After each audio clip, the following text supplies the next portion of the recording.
call the meeting to order of the Hubbardston Select Board on January 21st, 2025 at 6:33. The first item we will be taking up is the Williams, excuse me.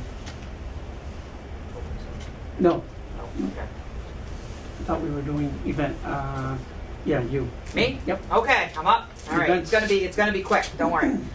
Taxes are due January 3rd. Nobody ever wants to hear that, but hey, we gotta pay our bills too. February 3rd. Oh, sorry, February 3rd. Thank you. We're in January. It'll be February 3rd. You could try for January 3rd. I know, it would be interesting. That's what I wrote down because we're in January. So February 3rd, taxes are due. February 19th from 6:30 to 8, there's going to be a backyard chicken workshop here in the senior center put on by the Agricultural Commission. Kathy Hansgate is going to be leading that, so if you want to know more about raising your own backyard chickens, now's the time. Again, February 19th, and I guess they're going to have snacks, so yeah, learn about some chickens and have some snacks. Whatever. Chicken snacks, whatever. February 22nd. At 7 a.m., the Rod and Gun is hosting a fishing tournament. You do have to pre-register. You got to go through the Rod and Gun. The actual fishing tournament will be on Bent's Pond, aka Sawyer Pond, depending on how you know the pond, across the street from Rieta Ranch. But again, that is February 22nd at 7 a.m. We aren't doing frozen assets due to the fact that the little man-made pond in front of the Country Hen is not a pond right now currently due to the drought. So, and the Country Hen is kind enough to do everything for me, move it, the outhouse and everything else. So unfortunately we cannot run that event this year. So my shout out to people is normally we put the forms in the stores in the shops because January is the hardest month of the year for all these small businesses that we have in town. And that's why, encourages people to go in there, maybe get a cup of coffee or, an omelet or a cupcake or eggs or whatever you're going to get, pizza, subs, whatever. Please go in and do that. Go say hi to Wanda or, Jane, any of the small shops and businesses that we have. Go get a pizza. Help them out because, again, this month is the hardest month of the year for all of our shops in town. So please go say hi to them all and get a cup of coffee or something. We do have a couple events coming up though. I am starting on Keep Hubbardston Beautiful, which will be on April 19th with more information to follow. And I am starting to take applications for the Hubbardston Fair, which is June 7th with a rain date of the 8th. And that's all I have. Okay, thank you. Does anyone on the board have any other updates or reports that they want to offer? All right, seeing none, we will move. Go. Story time. Yes, there is no Saturday story time planned for the month of January. I take classes on Saturday morning, so but there will be one, I promise. Calendar as of. I promise to keep you informed. I know, Mr. Cody, but I will keep you informed. Thank you. All right, anyone else? We'll move to our first item of work tonight, the Williamsville Road order of taking approval, and I want to invite and recognize Rosemary Scribbins of the MassDOT, who will be making a presentation to us, and then there'll be questions afterwards. Are you there, Rosemary? Yes, I'm here. So I wasn't aware actually that I was making a presentation. Nate, I thought I was here just to kind of answer questions. Because that's if why you are any here, came up. Rosemary. That's why you are here, and it's greatly appreciated. So, long story short here, what the select board is being asked to do are legal votes and legal motions to move forward with the Williamsville Bridge project that is completely grant funded from soup to nuts. It's a $5 million grant. I believe, if I'm not mistaken, it will be going out to being posted in March. Rosemary, do you have? Yes. Yeah. The ad date just moved out a little bit. It's in mid-March now. What I am asking that the select board do this evening is motion to approve the order of taking. With the suggested motion is I move that the select board approve the order of taking for Williamsville Road Bridge Project, including parcels TE-1, 779 square feet, TE2, 1,676 square feet, and PUE-1, 317 square feet, and authorize the town administrator to take all necessary actions. That's one motion. Two is intent to alter the layout. This one is a little bit funky because the planning board has already done what you're sending to them, but it is simply a formality. So intent to alter the layout. I move that the select board vote its intent to alter the layout of Williamsville Road as shown on existing layout and easement plan of Williamsville Road and refer the proposed altercation to the planning board for their recommendation. We already have the recommendation of the planning board. The planning board has signed the large plans. I believe we're waiting on one more signature. And recording the authorization. I move that the select board authorize the recording of the order of taking of the Williamsville Road layout plan at the Worcester County Register of Deeds. Rosemary, is there anything that I missed? Nothing that I can think of. Just that, once, like you said, after the vote is taken, then the order is not final until it's recorded, and then after that point is when the notices of taking go out to the private property owners. And the two residents, as you can see in your packet, have been offered after an appraisal. One of them is 2 lots for 700 and 500 respectively. These people we've been speaking with them. They've been great. They asked all of the right questions. Rosemary has me keep a log of whenever I talk to them. So we've been doing that. And the other person would get $500. They are a Mr. Doan and a Mr. Kennington. No pushback from either. No pushback from either. They have not committed to donating, which they could do, but Can I just ask, Nate, I'm not remembering because I have a few different projects going on at the same time. Did your legal counsel determine if either property had a mortgagee? that I did not discuss with her. Okay, well, she would have, through her title work, she would have determined that. So the reason I'm saying that or asking is because if a party wants to donate, it makes it more complicated if there's a mortgagee, because then they do need to have the mortgagee sign off on that. Oh, we just went and through that. We just did that Pardon Main me? Street project, so we know all about that. Yeah.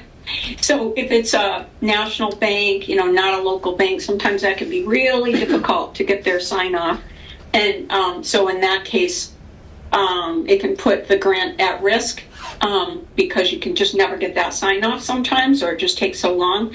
So I just wanted to mention that, but it sounds like you're familiar with that process. I am familiar with the process. Go ahead. Neither resident seems like they're going that route. And I know Okay. for certain that one owns outright. I'm not certain about the other, but it is likely stated in the documents that Patricia printed to have the select board sign at the end of the evening. So I'll make sure that we're making sure we move forward with everything and nothing gets tangled up in red tape. Right, because the notices would have to go out to the mortgagee, and the payment would need to have their name on it as well. Understood. Are there any questions from anyone on the board? My only Yes, que- I have a question, Go ahead. but I'll let Heather. first. I was just gonna ask Nate, just for clarification for people at home, so it's not too much, it's about $1,600. Our method of funding is going to be, Immediately, the method of funding is going to be select board supplies and services. In the long run, I plan on going to the finance committee and trying to back fund the appraisal, which was about $5,000, and this at $1,600. but $6,600 for a $5 million grant is the cost of doing business. Okay, maybe we can talk to FinCom about going to them sooner and just doing a reserve fund, Yep. or at least requesting one, seeing if it's something they'll have to pay for. I'm getting a look from the chair on one side, Chuck on the other, it's great. Okay, I'm all done, thank you. Chair new. So I'll kind of piggyback on that question, because that's what I was thinking about. These payments to the landowners, these are one-time payments for the duration of the project? Yes, sir. Okay. One of the three is a permanent easement, and there's a wall involved, a retaining wall, and the other two are temporary.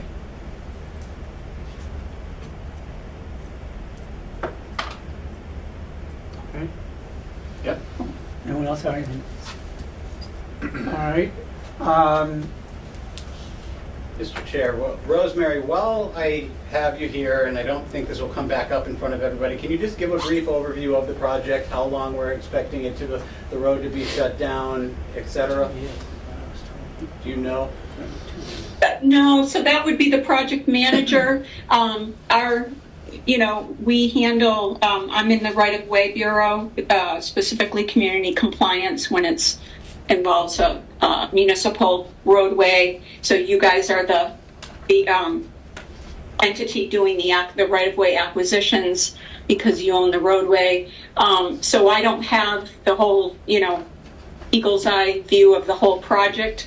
I can just tell you that the temporary construction easements are for 5 years. The project may be complete before that, but just as a precaution, all temporary easements, that's kind of the standard length now, because you don't know when it's actually, it's going to go out to bid on a particular day, but then you have to establish the contract, and then weather gets in the way. So I can't really tell you how long it will take, but you can talk to the project manager. Received. I will give the select board an update on this when time comes. It was approved to do this and move forward with this at town meeting, not last spring, but the spring before. But you still need these motions? Yes, sir. Okay. Take them all at once, or can you want? I would even go as far as saying you can so move as presented in the document, and I can get them over to Patricia so that it will be in the minutes. Okay. If we could have a motion approving the documents as they were read and will be in our minutes for the taking of Williamsville Road. So moved. Okay. Motion made and seconded at the same. Second, yeah. Any discussion, any further questions? Seeing none, all in favor? Aye. Opposed? Motion carries. Thank you, Rosemary. You've been a pleasure. to Oh, you're work very with. welcome. Have a nice evening. Stay warm, everybody. Thank you for your time. Okay, bye-bye.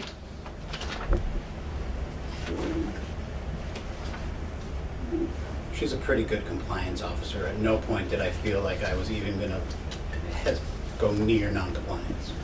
So,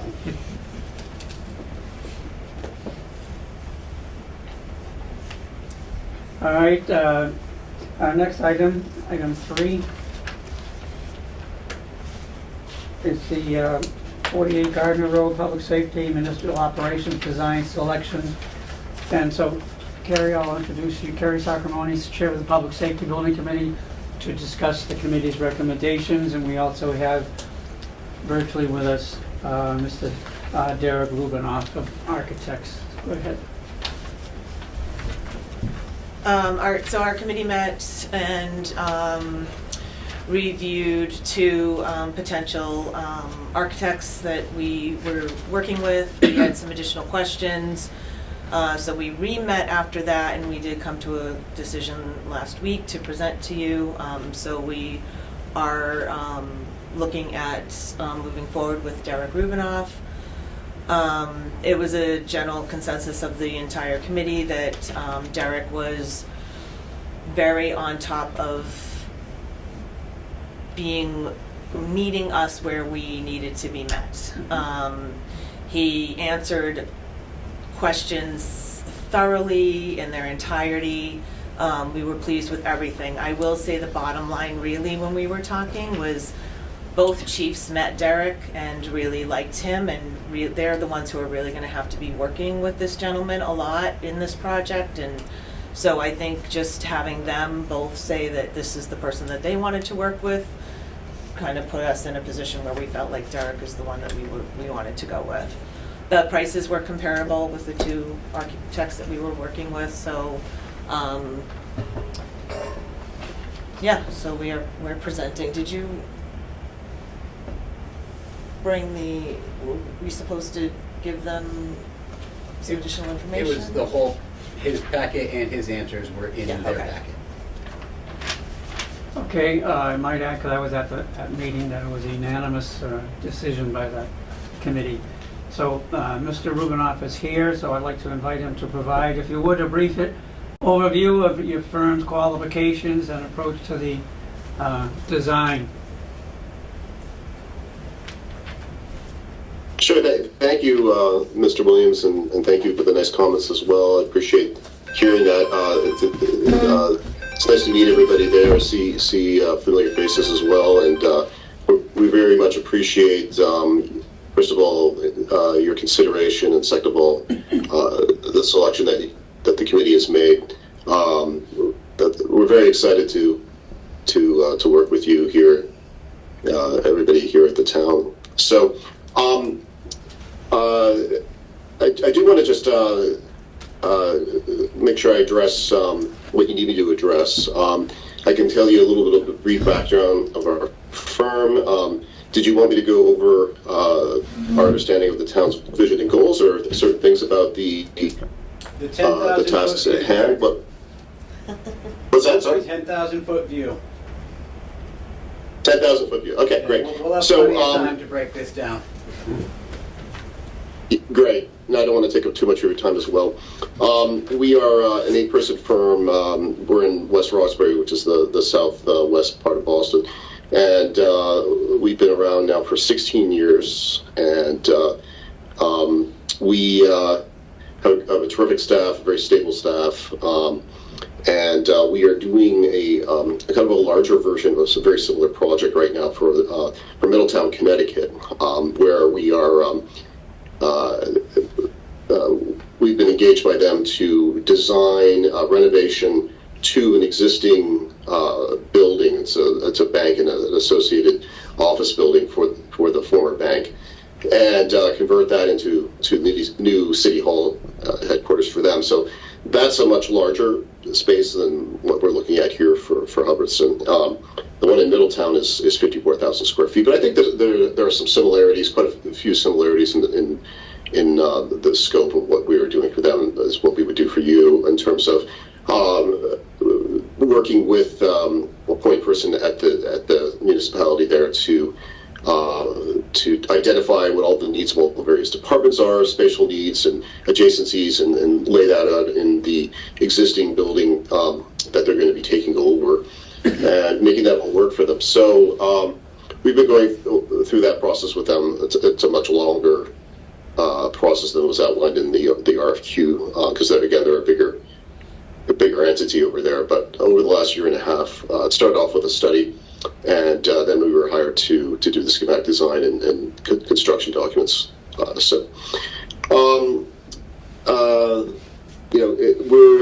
We're excited to take this building that the town has purchased or is purchasing, and make it work for you. And I realize that a lot of the facilities are kind of in various places, including the basement of the library, and we'd like to free that up to hopefully get some grants to really make the library shine. It's a beautiful building, and you've got the police department and the building you're sharing with the senior center, and I understand that the new facility will work a lot better for everybody. So we're excited to make that happen for you. Nate? Thank you, Mr. Chair. I'd like to thank Derek for coming out and to DRA for bidding, and I look forward to working with them. The two things that drew me the most to this company that I hopefully get to work with was A, the police and fire chief telling me that they wouldn't mind working with the company and thought they could do the job in the parameters of the law enforcement and fire safety space. And number two, I feel like the town is getting a partner. This project is not the standard public safety building where we level the ground and we're building it. This is going to be a undetermined amount of time, a rehab of sorts, a new build of sorts. It is a mishmash of a project, and I feel like with DRA we're getting a partner in that, and not just someone that really wanted to say, all right, 10% of your grand total is this, cut us a check, here's your plans, have a great day.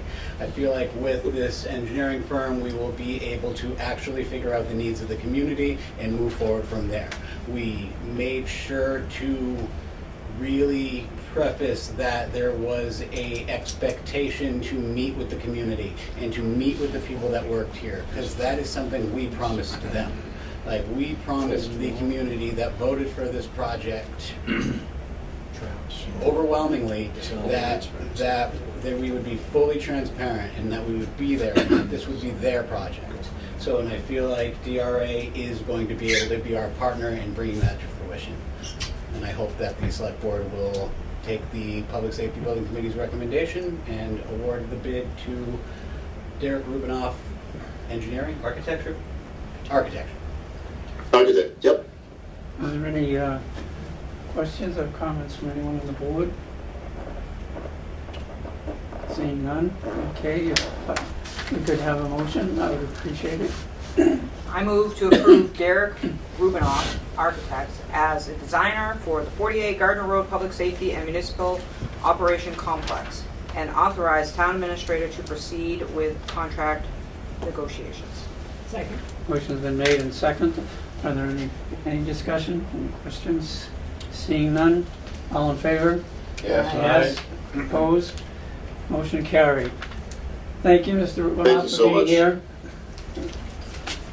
Thank you very much. We're very, very appreciative of this opportunity, and we look forward to working with you to make this a very successful project. Thank you. Thanks, Derek. I'll be in touch. We'll set Thank something you. up. Have a good night. And you too. Thank you so much. Take care. Bye-bye. Stay warm. That's what everybody's saying, we need to say one. Okay, before we move on to the key item that everybody is here for, I now will call all the committees to order.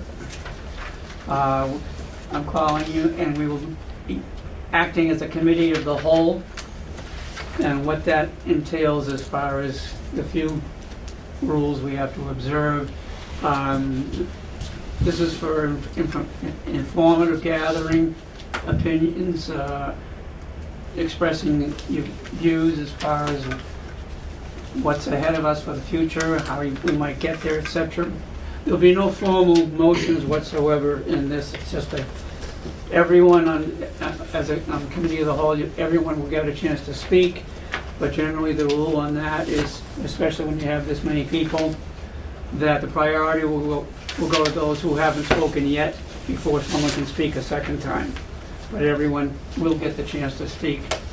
And the other thing that we would like to try to encourage you to collaborate on priorities as opposed to the politics of what is ahead, because that's not what this is for right now. It's just to open the discussion and see how people feel about various things. And everyone was given that packet, right? Right?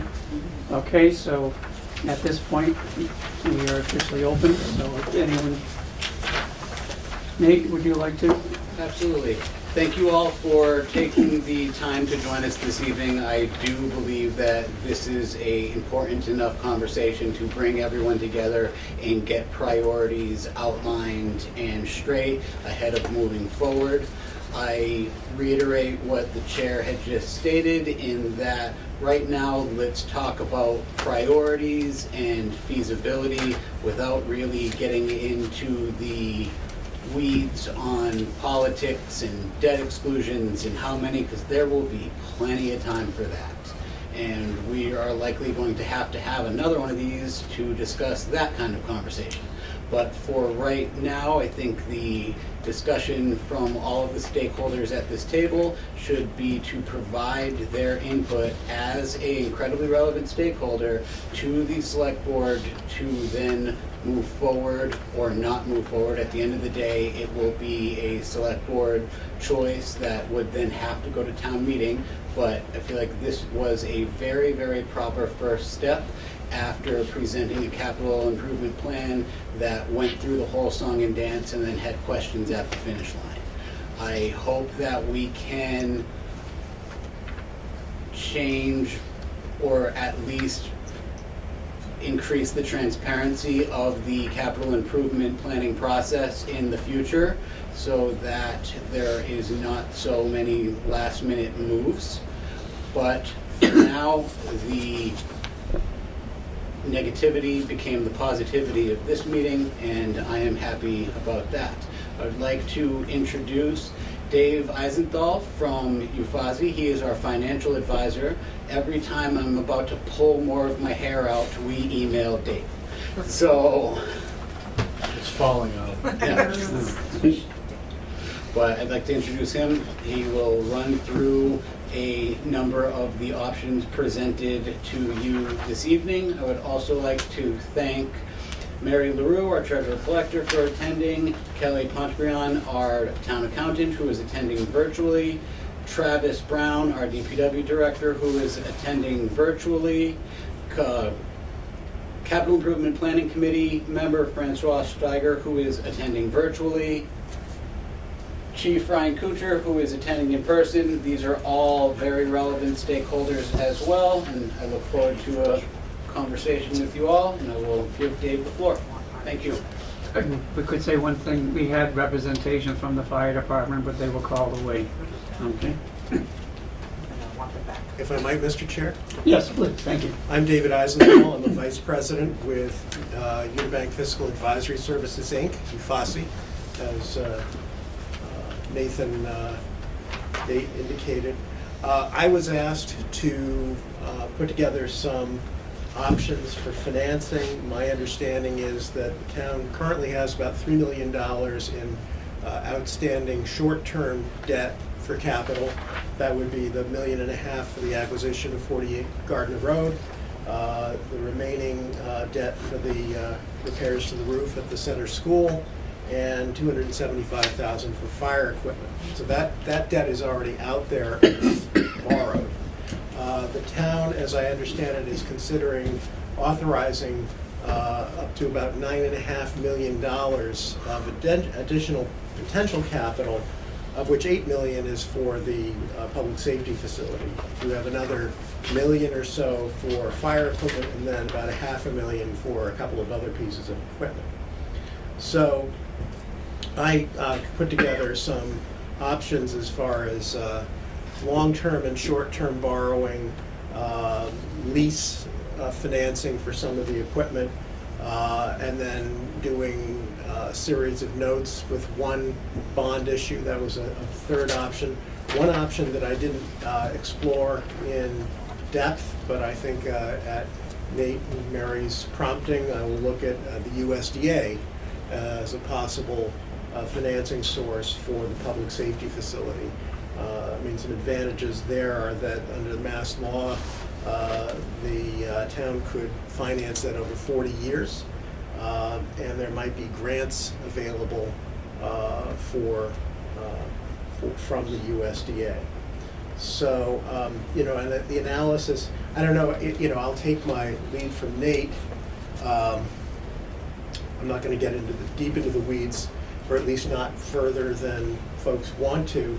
But the analysis that I did provide was based on what I understand is the timing. I think you're looking at a reasonably short time horizon for the equipment, the new equipment. I think you're talking in the next year or two for those three pieces of equipment. The work on the public safety facility is further out, probably as much as 4 to 5 years in the future, given what I understand are the lease obligations to the current tenants of the property. So that would be done further in the future. So, see if there's anything else I'd like to mention.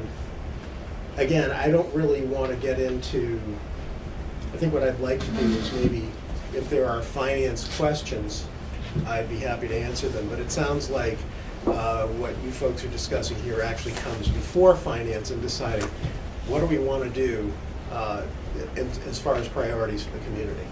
And I think that's a question that, I can help you answer how you're going to get there, but you may need to say, what do you want to have this public safety facility? Do you want to have these pieces of equipment?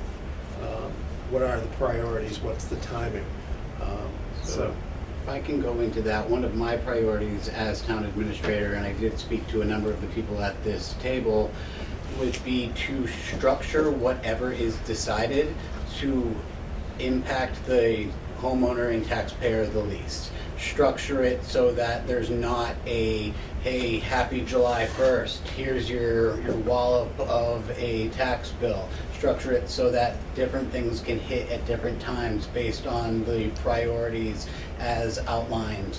This is a bit of a heavy lift at this time, and I do want to point out, as I pointed out in the summary document that I left you, the $8 million estimate includes the 1.5.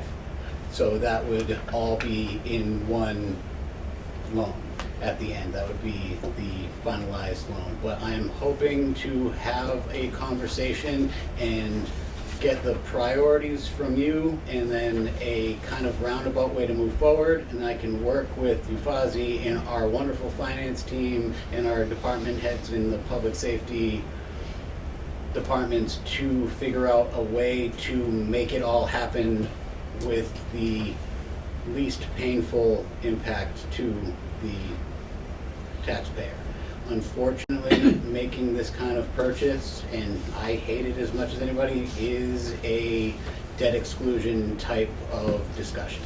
And as stated, we will have that discussion another day. It will be fun, and I'm sure we'll all be there. We'll put it on Facebook Live so that other people can be part of it too.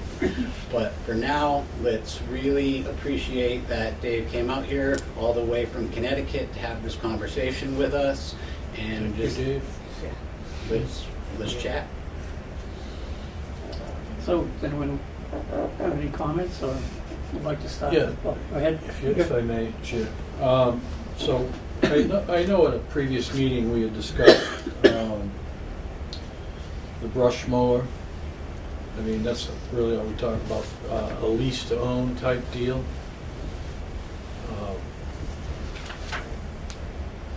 So if that's excluded from the loan, I mean, I don't know what I'm trying to ask. It was discussed the last time we had a round table, or a rectangle table, about the lease to own. And I didn't realize those things are that much money, but they're big money, everything is.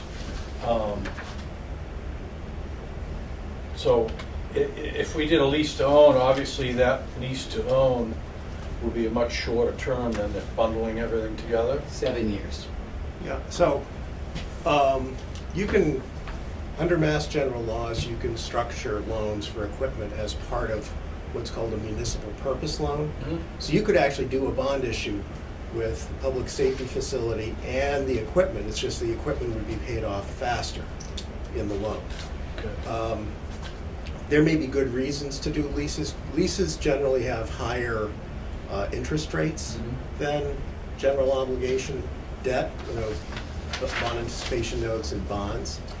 But first of all, with leases, you only need a majority vote at town meeting. I don't know if that's a concern. Where debt, you need a 2/3 vote. So if you're concerned at the margin about the politics, you only need a majority to get the lease. Secondly, if you're not doing anything else, the costs of issuance, the closing costs, so to speak, might be less with the lease. And the last thing is, if you and the lessor, meaning the town, and the lessor want to be creative with the payments, have increasing payments, you can't do that with general obligation debt. So there may be reasons to do leases, but if you have the support in the community you're not concerned about a 2/3 vote, and if you have other purposes that you're going to finance, you probably want to authorize debt for these items. Really? Just like you have debt outstanding for the existing fire equipment Yeah, that the town already Yeah. has been financing for a few years. It would be similar to that. yeah. Because, I mean, my main reasoning is if this was brought into this one whole price of wrapping everything up into one, I mean, by the time it's paid off, you're gonna need another one. Do you follow me? But the thing is, you're paying off, so you pay off the equipment just over their useful lives. In fact, that's under the Mass General laws. You are constrained to actually, you as a board, the select board, say, you will vote and say, the useful life of the brush mower is, let's say, 6 years. So you can't borrow for longer than 6 years. Yeah, well, Hubbardston has a useful life for everything, it's probably triple that. 20 years. So that's where I'm, you know what I mean? That's why I ask if, you know, if it's wrapped into, I think the present one we have is, what, 22 years old, the brush cutter? Yeah, I think the most you can go then would be like 15 years. Yeah. If the five of you with a straight face can say that you want to pay this off over 15 years, the Mass General laws would allow you to do so. Okay. Thank you.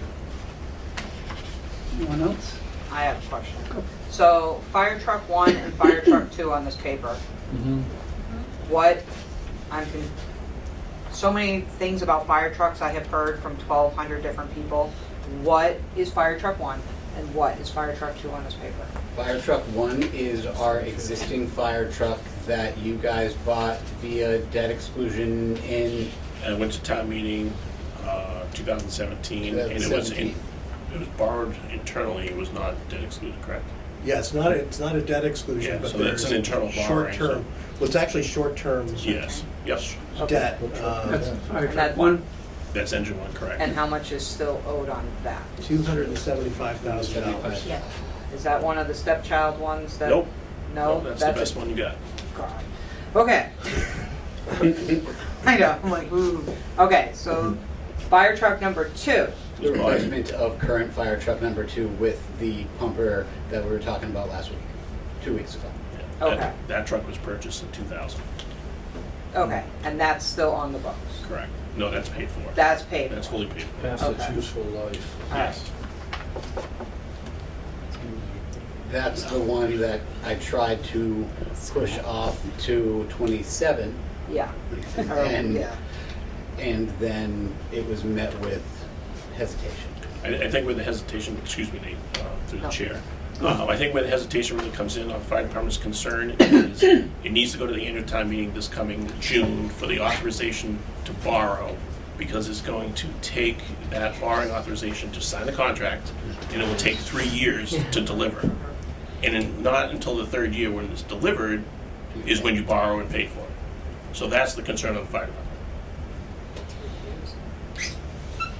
Then is it actually what the fire department actually wants, needs, and is it the best buy for what we have for a building right now? That's why I want the fire department. Hopefully this is them coming back. That is Al. Oh, it's, oh, No. damn it. That doesn't help me. No offense, Al. Sorry. Come on in. I was hoping you were the fire department. Sorry to disappoint you. Yeah, I know, sorry. Back to the list. Yeah, because I have, there's, seems to be some difference of opinions with the fire department on what is the actual best bang for the buck of what this town actually needs compared to wants, compared to what we can pay for, compared to what we can fit right now.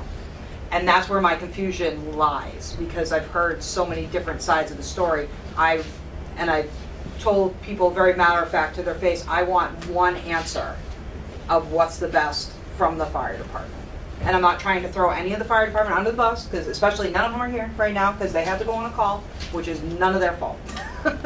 But that's what I want, like a concise between the fire department and the offices like Nate and stuff, to like make sure we have what we actually need before we move forward with any fire truck, because If we buy something that either isn't what we need or isn't the right total fit or something that's too big or too small, you know what I mean? Like we're in such a tight little spot right now because we're gonna be moving into a better building, which would make things a lot easier. But until we get there, we have fire trucks that aren't, I'm worried that when it's time, it's not gonna show up at my house, Yeah.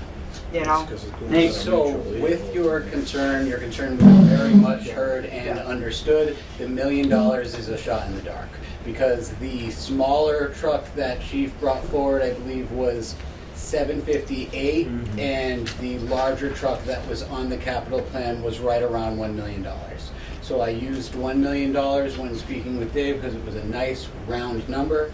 If this moves forward, we would obviously work with the fire department to determine what is exactly needed before moving forward.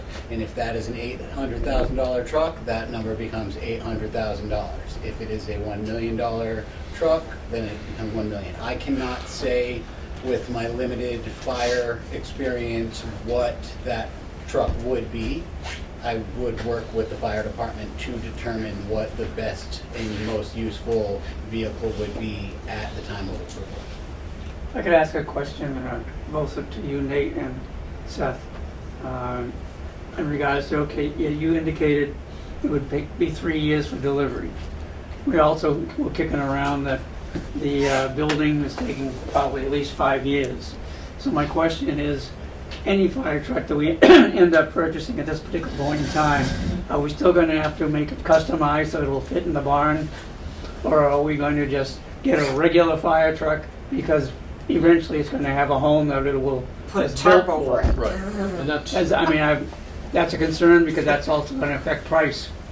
Yeah. And wasting money too, because if it's 3 years for delivery and 5 for a building, let's say, and you get it custom made. Nothing's holding, say we get the approval for the building, nothing's holding us to doing anything in a certain order. And that's exactly what I was talking about, liking about the engineer architecture firm that we decided. If suddenly we need to flip the switch and the garage is the top priority, like we can live with the temporary town hall, we can live with this, but we need a garage, then we set it up in that fashion. Like that's the kind of conversations I'm hoping to have tonight and over the course of the spring, heading towards a choice that we will present to the residents of Hubbardston, should that be your will.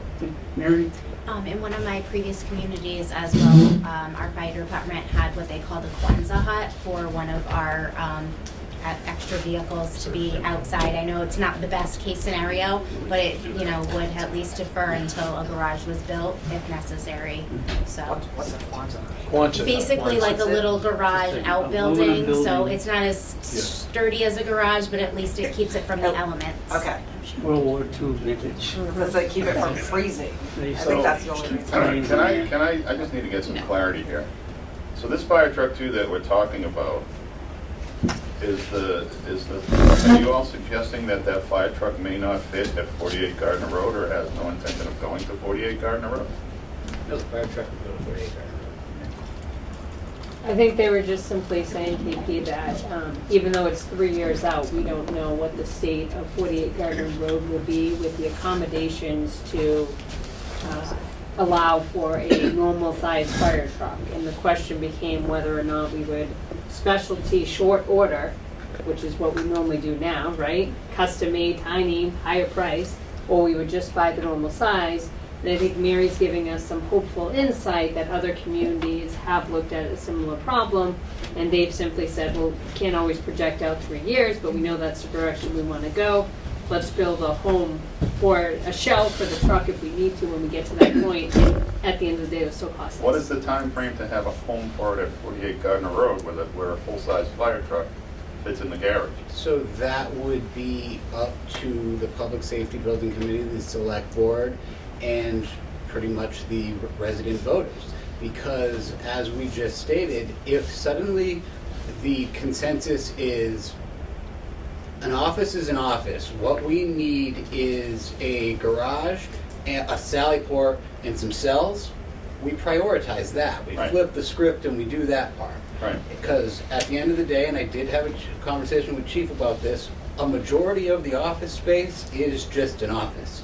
It can be anything. There's not really a specific law enforcement or fire services reason to have it. Those are very specialty garages.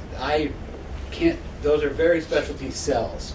I don't know anyone else that has a Sally Port other than a police department. So It's actually the So bulk with of, some- it's so actually with- the bulk of the improvements to 48 Garden Road. Right, I mean, that's structural, because they gotta do footings and foundation and. Right. Right, so. So at the end of the day, the town could make, it wouldn't be pretty, but if we could get enough for cells and a Sally Port and a garage expansion, the rest of the place could be kind of put together over time. So that would be phase 2? Yeah, so phase 2 is getting the money and moving forward. Like phase 1 is going through working with Derek and designing. Yeah, because that's how it was given to the people of town, so we need to stick to our phase. Then if we're, excuse me, if we're voting in June for this truck, we should put on the books that it will have a house on the 3rd year it's delivered. So you just put it in your plan that it's gonna be built, not worry about the last minute.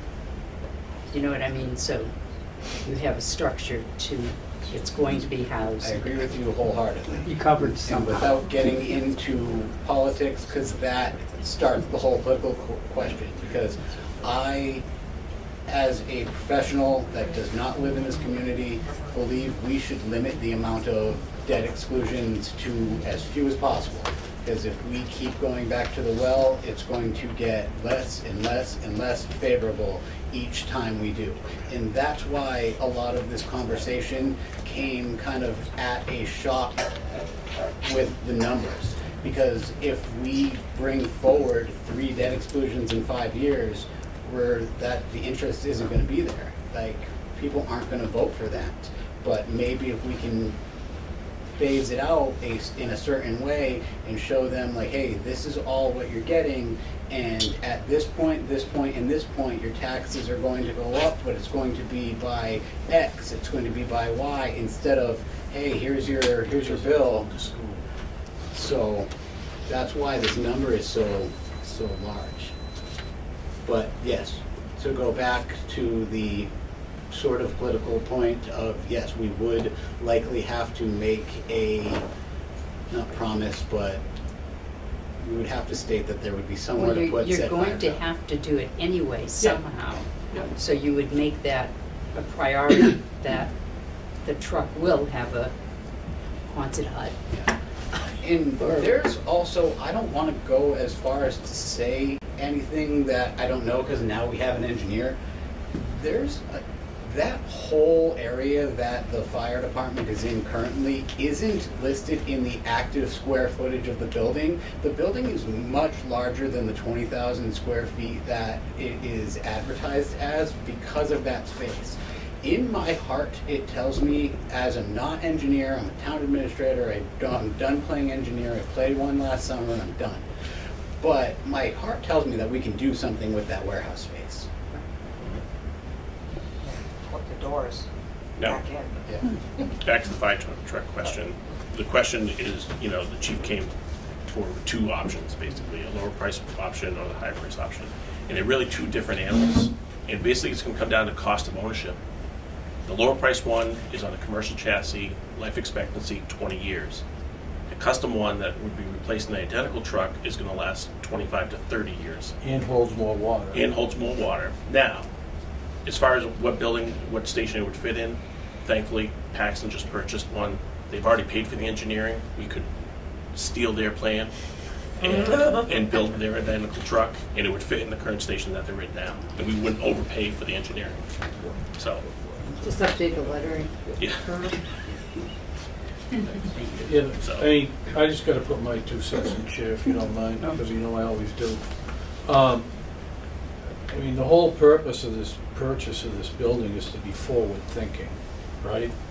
So when you're gonna spend $750,000 on a short bus, and then for 250,000 more, you get, I mean, what's the current tanker have for water? 25, 25, what's the new one would have? probably 2,000 to 2,200. Oh, less than this It'd be- one? Yeah, it'd be less. If you were to replace it with a commercial, it'd probably be less water. If you replace it with Oh. a custom, it would be more water. Oh, all right. Well, that throws a bone in my thought. How many gallons would be in the custom? 25, if you would match what you currently have. I think so too. So on the custom one, there's actually more functions with that truck than the truck we currently have. Is that It what- would be identical to the current truck you have. Identical? Yeah, it would So- look very similar, and it would operate in the same capacity that it Okay, currently so does. you're not getting... You're not losing any functionality. But you're or not doing any more. with it. Tanker pumper. Tanker Okay, pumper so that's all it's And that's tanker. presently down here. down on Main Street, correct? Yeah. And what's the difference in the cost? To 250,000 from a commercial to a custom. So a custom costs $250,000 More, more. correct. What's the life of a custom over a commercial? An extra 10 years. An extra 10 years. That's a long time. Yeah, And we would use it to the full extent and then some right. in this town. Because we're replacing a 2000. If we vote this in June of 25, we're not going to see it until 28. Yeah, That and truck's this- going to be 28 years old. 28. And so it's made it almost its full 30 years. So And what was the life of a custom? That's a custom, that's right? custom, yeah. So it's at its life Yeah. right now. Yeah, we paid $300,000 for that back in Yeah. 2000.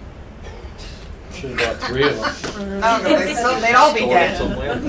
No, we To just kind of don't use it.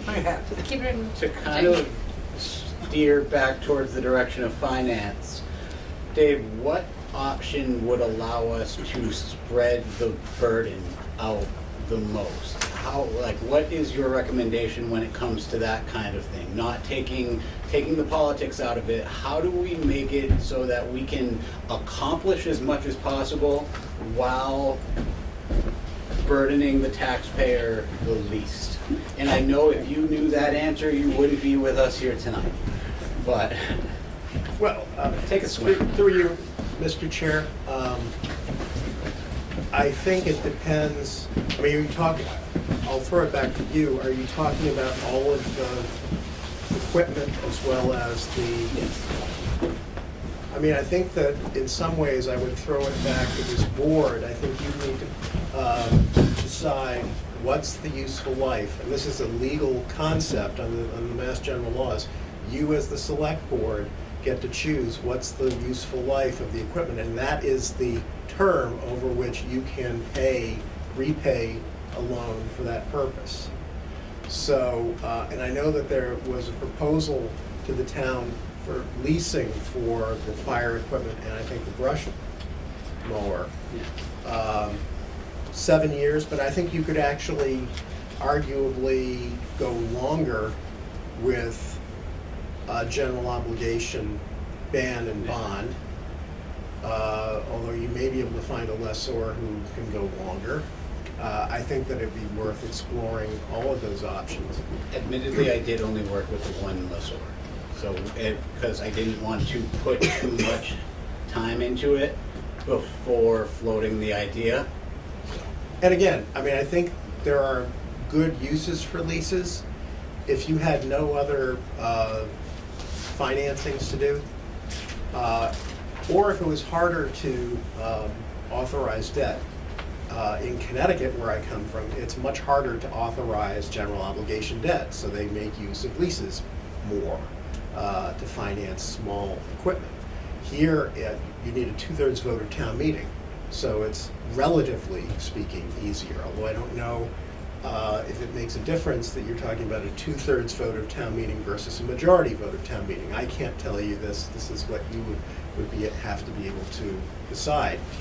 Can you reasonably ask the voters and get 2/3 of the ones voting at the town meeting to vote for these authorizations? So, I mean, I think that if you can to the extent that you have and you do have larger projects. You have the roof, the center school here. You have the land acquisition at 48 Gardner Road. So you have larger financings with which you can kind of pile on, combine, you can get economies of scale by financing some of these purposes together. So what I would suggest is that, this is a little bit, we don't know what we don't know at this point, but if you do know that you have $3 million in notes outstanding that will have to be financed in some manner, and your, town meeting, it sounds like town meeting is likely to do some combination, at least of the 3 pieces of equipment. And we can look at, once town meeting takes a vote, we can revisit the financing mechanism. But I think that you might have a promising approach by going with the general obligation financing, what they call a municipal purpose loan, combining those purposes.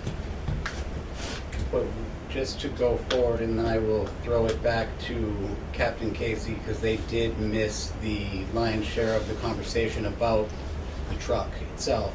But we could, in theory, do some sort of borrowing, and the residents would only be taxed as things came out. So let's say the fire truck was 3 years. Until we start paying that, the residents don't see an increase in their taxes. And then several years later, when we take on the public safety building, that is when the residents would see an increase in their taxes. So in theory, we could set this up to minimize the tax burden as much as we can within the Through you, Mr. Chair, the federal tax law, when it comes to tax exempt financing, which is what we're talking about here, it really pretty much requires you not to borrow too far in advance of when you need the money anyway. So for this fire truck number 2, whether it's $1 million, $800,000, we made some assumptions about when the town would be making the borrowing. I think in this analysis, may have been too soon if it was September of 2026. Sounds like it's more like September of 2028. I would assume that you wouldn't borrow much in advance of when you actually have an invoice on the table and that Mary needs to pay.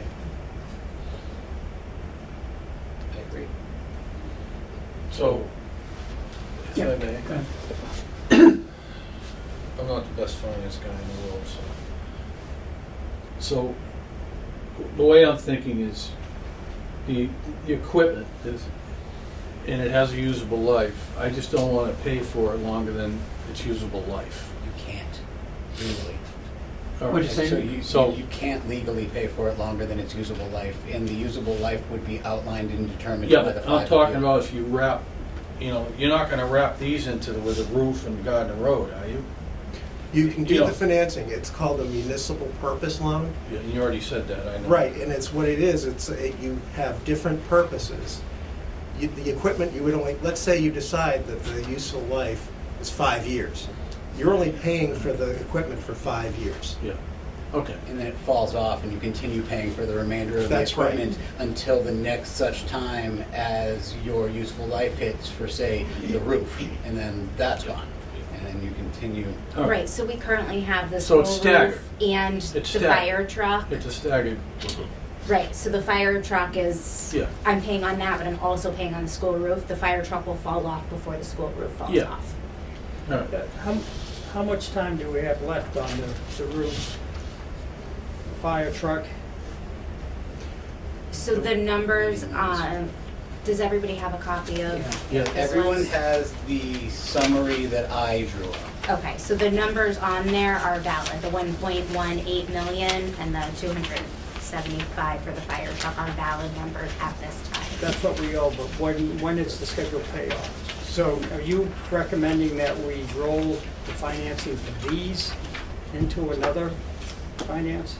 Well, you have, so right now you have the first 3 items on the summary sheet are outstanding as short-term notes. Right. Eventually, they will need to be permanently financed. There'll have to be like a permanent loan.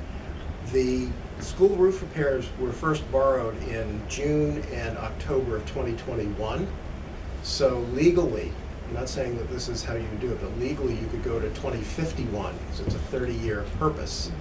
And if you finance it with a public safety facility, if you wait that long to do the permanent financing, you probably would pay it off because that is an asset that probably will last that long, or at least it legally would last that long. That might not be, actually, it's up to Mary and this board. They may decide, well, we don't really want to pay for school roof over 30 years. Legally, you can do that, but it's up to Mary and the select board. But you could go to 2051. And the reason we have not permanently financed that is because of paperwork and red tape at the MSBA, the Mass School Building Authority, which paid for a large portion of the project. We only paid about 40% of the entirety of the roof. But that is going through the whole rigmarole and has been. Every couple of months, Kelly, who is on virtually and can speak to this if someone would like, reaches out to them and says, hey, what's the deal? And they say, oh, we're not done yet, we're doing this. And now it's been over 5 years. So we're not paying on it? We are, but we're paying those bands, the bond anticipation notes. Paying interest only at this point. Actually, you're also making Minor. principal payments Yeah. too. And then the fire truck. Truck 1. We have 250. When is that supposed to be scheduled to be paid off in just a couple of years? So that is doing the same thing right now. We're just doing bands on that one. So it's depending on how we end up putting that within the budget. What we want to. Fred, do you remember how much truck one was when you bought it in 2017? Like how much of that is paid off? What's 275? 480 or something like that. I think that's about half is left. It was under 500, I think. So what we've been doing is in the budget every year have been paying 50,000 down of that basic principal amount. So if we continue to do what we're doing right now, it would then be paid off in 5 years. Because if we've been putting 50,000 in the budget each year to pay down on it. And that would free up space to pay for the other things, because at the very least, we would be in year 2 of the fire truck and possibly not even Right. year 1 of the building, and there will already be Freed up money. And that's what I need to see in front of me. You know what I mean? What's gonna free up and if this frees up, you take that, put it on that. And That's what I need to see. We need to prioritize before we can expect I understand that, but UFASI to be that's able how to I work. draft that up. That's how for my us. brain works. It's Now, slow. To let people kind of simmer on that for a minute, Cap Casey, while you were gone, we did go into a little bit of a fire-specific conversation. Fortunately, there's a chief on the finance committee. Worked out well. So it worked out well. $1 million is obviously a nice round number. You and the chief and the department have put forward a darn near $1 million vehicle that would likely not fit in Fire Station 1, and a lesser vehicle. In a perfect world, what happens for you guys? And Rosemary was stating, would we be able to, and this is a lot of why I'm bringing this forward as a lump sum, we would likely have to promise, in order to get the new full-size fire truck at right around $1 million, give or take, we'd have to promise that it would have somewhere to live. Whether that was, what did you say, a Kwanzaa hut? Kwanzaa hut, yeah. Maybe don't. But Not writing that But into the minutes. I know what they are. yeah, so whether it be, I'm joking completely. Whether it be a temporary structure or a real structure, or reprioritizing the building so that the garage is first. I actually sort of alluded to what you and I talk about, where we firmly believe that that warehouse space can be restructured, like that's where I think our wiggle room is, in the current space that the fire department occupies. But that's neither here nor there, and fortunately we get to work with an engineer soon. That is one of the first questions I plan on asking him. But long story short, what truck and why?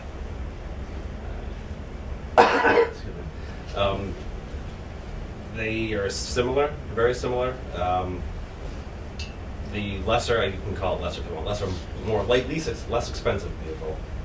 It carries a little bit more water than the other truck. It doesn't have as many features as far as like pre-connects and things like that. It can't carry as much hose, but it would serve its purpose fantastically. Westminster has something similar. Westminster just got on a similar truck. We've seen a few fires, and it's fantastic. It would serve the town well. It would fit in our station as it sits now. It wouldn't have to, no modification needed at all. No Quonset hut, sorry. But that's on a commercial truck chassis, That's right? on a commercial chassis, yep. So it has a shorter lifetime. That I Longer. shape, but no, it's Shorter. I don't Oh, commercial. Commercial. Is it- Custom longer, yeah. Custom would be longer. Is it pump or truck? And It's still a tanker with a pump. It's got a couple of hose lines on it. And, But it's not equal to what you're replacing. correct. But Katie, could you reiterate your question that you asked while they weren't here? I don't even remember what I asked, to be honest. But I can go into what I want to know. So my big, huge problem with all of this is I always hear from everybody down there a I will different. talk to you. So. Try. Don't start with me. But yeah, no, everyone always has a different answer of what we actually need. Right. My question is, I want one concise answer that makes sense of what we actually need that will work for this town. Right. Okay? I don't want to hear, well, we've been trying for so long, we've dived down to this, or if we did this one, we'd get a better year out, long term a year out of it. I just want one answer that your whole department can get on board with that you think is the best sell for our town. Right. Because I want something that's going to show up and save my ass if my house goes on fire. I don't want what we got going on now. But I never get a straight answer. Right. Because everybody says something different. Agreed. What is the answer? You guys all need to confer together to come up with one answer. I mean, it's not, as much as we like group activities, it's not really a group decision per se. I understand that. I mean, But you want me to tell you what I think right now? no, because see, that's Yes, what I that's just hear. another And then I opinion, hear something yeah. different from her, and then I hear something Well, you don't different from have down the road, and then I hear something different from that one. And that's the problem is every time I talk to one of you guys, I hear a different answer. It's really about what you guys want to pay for. I mean, at the end of the day, it's not ours. No, it's the town's. taking aside what you guys want to pay for, what does the department need? Like, this is a conversation about priorities. It is not about feasible financing. It is not about politics. What does the department need? And it's not just what in my opinion, it's not just what you need today, but what are you going to need over the next 40 years? Forward thinking. The lifetime of the apparatus. You And know, the life of it. Are we going to have more buildings in town, or is there going to be development that, oh shit, we bought this truck, but someone put up a 3-story building for whatever reason, and now we need another ladder truck. Well, I think the So- first, Hold on. Good. So, the go first ahead. question is, are we talking apples and apples with these two trucks? Because if we're talking apples and apples, then, the more expensive truck, we have to weigh the extended life compared to the less expensive truck. Correct. Is that worth the $200,000 increase in cost? I mean, it's a pretty straightforward decision. I mean, I guess my first question is, are these two vehicles compatible? Are they apples and apples? They're like apples and crab apples. They're both. And which one's the crab apple? The crab apple would be the cheaper one. Okay. So you think the extra based on the usability of the truck, Yeah. you think the extra $200,000 and the extra longevity of the more expensive truck is well worth the price? Yes, I would say so. Yes. Okay. I guess that's the answer I need. The only Personally, drawbacks being personally, that's how the long it answer takes I to make need. it and stuff. That's the answer I wanted to hear. Yes. Crap. She's writing crab apples. Those are going in the minutes. Are you kidding me? and red delicious. Yeah. Yeah. So yeah, you order it now. It's Crab apples to apples. Yeah. yeah. So say you get to Going the town to- meeting, you won't see that truck. You won't have to pay for it for another 2.5, 3 So, years. Dave, what do you need from this body, the committee of the whole, to allow us to draft up something that would get what Mr. Walker was saying, where prioritizations can be made and we would be able to look at a draft document that stated, all right, here's a outline of 30 years. This is when this would hit, this is when this would hit, this is when this would hit, this would be retired. Yeah. What do you? I think you've just named what we need. We need estimated costs, estimated timing. And I like to see when it drops, when one debt drops off and you pick up another one, or if you don't pick up another one. Right, and then plausibly what the useful life, and maybe Nate can kind of indicate what he thinks you folks would go for as far as useful life for the equipment. Can we come to a rough shot thought process to let Dave move forward with this? I'm thinking I like, got one more question though. Is this the only fire Right. truck? Yeah, I'm looking right at you, pal. Is this the only fire truck? Because there's more than one sitting down there that I know is an issue. So my question is we buy one and we get this all, we all get on board and we're like, this is the plan, this is what we're doing, and then something comes up and someone's gonna want another $1 million fire truck. Like, this is my oh shit scenario. When is that gonna shoot That's gonna a drop? 2011? That was in 2008. 2008, never mind. So that would be coming up So in when 2028. does that shoe drop? It's 20 years is when it should be replaced. So you wouldn't get a new one until 28, and now you're gonna need You- another you- one. as soon as you That's started getting right. the other one, you'd have to be ordering the next That's one. my But at that point, if you went with this better apple, yeah. when you go to replace that apple, You could get a you lesser could probably get apple. the lesser apple. Yes. You can get the crab apple version. Yes. All right, crab apples. Here we come. Non-such. Yeah. No, non-such, not crab apples. Those are good apples. Well, you got that. The other thing we also need to consider, at least in my opinion, is that whether it's creative, bookkeeping, creative, whatever is the best idea, is because unfortunately, 48 Gardner Road came up, wasn't in our original plans, but it is now very much in our plans. It's phase one is moving on right now. The point I'm making is the town is very much behind that, and unfortunately, then this came up. So now you're hitting them with smacking the stomach with two things. Right And so after, right after the taxes just went up. And obviously, public safety is always the first concern as a select board, safety of the town in this, but in terms of the fire truck. So that it's a question of, we don't want to harm the town, nor do we want to harm this project and have it go away. Because as you all know how long it's taken to get something like this, we just don't want it to be put in the background because all these things are now automatically coming in. We need a fire truck and we're going to need another one. All of a sudden, that building has been sitting there for 40 years, okay? So that's my concern, is that whatever the priorities and how we can sell this, we're not going to be able to have 3 or 4 trips to town meeting on this. so Travis, would I don't want to speak for you, brush mower would hit FY '27, big truck FY '29? Big truck being dump truck. Yeah. Yeah. Well, they're all big trucks. I believe the brush mower got bumped last year. This is FY '26, so 27 would have been fine because that's what it was going to. It got bumped to. Was 27. As for the truck, I believe it's in 29 anyways. So the truck's 29, brush mower 27. The dump truck. And the second fire truck is 28. Yep. Yeah, but how long we've been putting off this truck? Well, you can't It get was in my piece of paper. The chief had originally asked for it in FY '24. 24.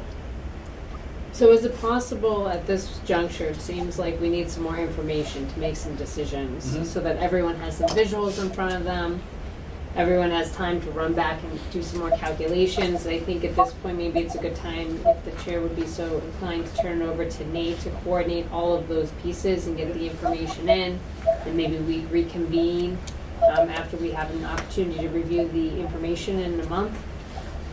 Yeah, a couple weeks. I think we can get this in his hands right now. FY 28 for the fire truck 2. FY 29 for the dump truck. Yep. FY 27 for the brush mower. 5 years out plus 2 for the public safety building, because we wouldn't pay until we were done. So Nate, I think this still may be a good opportunity for offline, because you're still gonna have to get them useful life years Oh, and absolutely. a few other pieces. As much as I think we'd all love this information, I don't know how much more we're gonna retain on numbers this evening. And I think a lot of us are visual, right? We like to see, to Peter's point, what just fell off and what just added on, how do we work this? 40, Oh, I'm not in 20, charge. 10, Yeah. 15. Mike, I'd like to make a suggestion that, not a hard and fast, but it sounds to me like the town, if you're gonna go to the taxpayers, like myself, with all of this, we need either a 10 or 15-year plan that shows we're buying a truck here, it'll be financed until this time, we order a truck here, it's going to take 3 years, and have that all laid out in a timeline. And that's where And we're then, I know, but we haven't talked about getting that actually laid out in a timeline in a way that, because I'm gonna be the one defending it on Facebook, is being able to say, look, here's the plan. Because if we just went with, oh, we're talking about $1 million for a fire truck, $275 for a dump truck, if the public sees this in the form it's in right now, there will be widespread panic. So, may I add to this, Yes. please?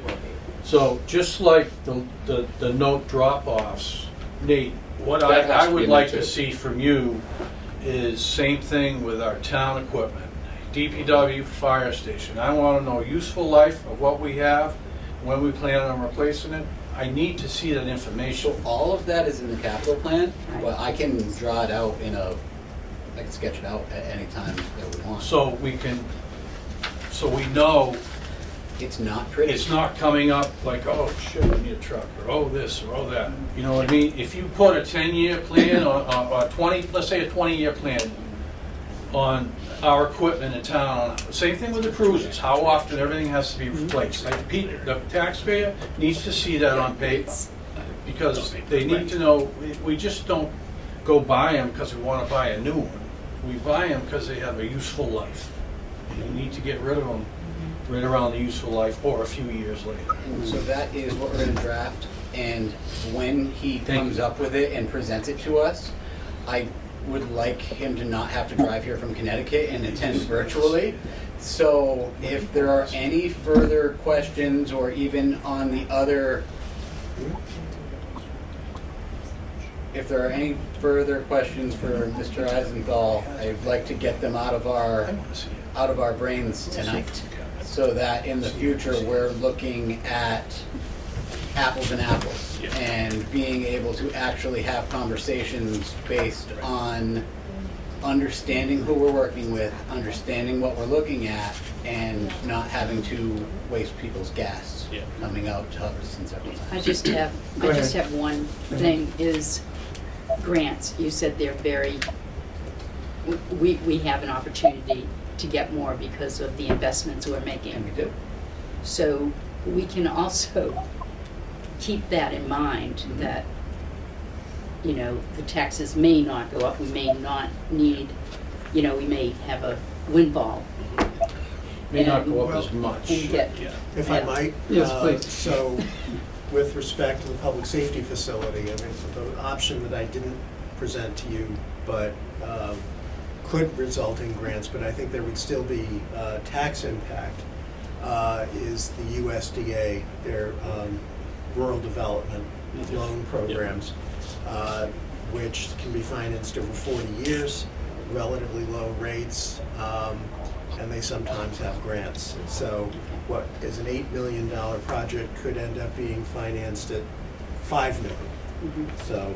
And that's good. I mean, that That is is, a positive. if you can. That's a lot of money. You can finance an $8 million project at $5 million, that's all. I would do that. So where do we So it's sign? worth looking into. And Yeah. we're applying for and seeking everything. Like, we already have in a bond bill, so it's not real money, there's $150,000 for this project in a bond bill that I am already pushing Senator Durant on figuring out a way to release. I have spoken with Ann Goby about it. We are moving forward. We, next week, are having the first meeting with that grant company to talk about the plan moving forward.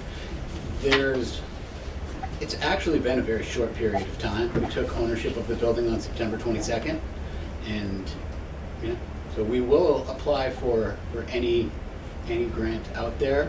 What we have to remember, unfortunately, is that our staff, much like our volunteers, much like everybody, we all have a lot on our plate, and That's why we hire somebody to do grants for us. Right? we hired someone to work with us. We did not pay much to this company, so we hired someone No, to I'm work with us and talking- prioritize. Yeah, what's his Right. name in Boxford? Yeah. Yeah, Well, Alec is the planner. he's the planner? Yeah, he's not a grants guy. He's No. the- Oh, I thought he was. No, it was a different guy. All right. A different guy. Tell him to get writing. So do we have any additional questions for Mr. Eisen? No? And, okay, do you feel that you have some direction now, Nate, in terms of what we'd like before, and then have us meet again with the data? Yeah. Mr. Chair, I'll just simply say if, any of you have questions that you want me to address, Nate, Mary, if you address them to that, one of the two of them, they'll make sure I get it, and I'll be happy to respond. Appreciate that, thank you very I guess much. one of my questions for you is, and sorry, Travis, do we consider the brush mower and the dump truck with this lump project?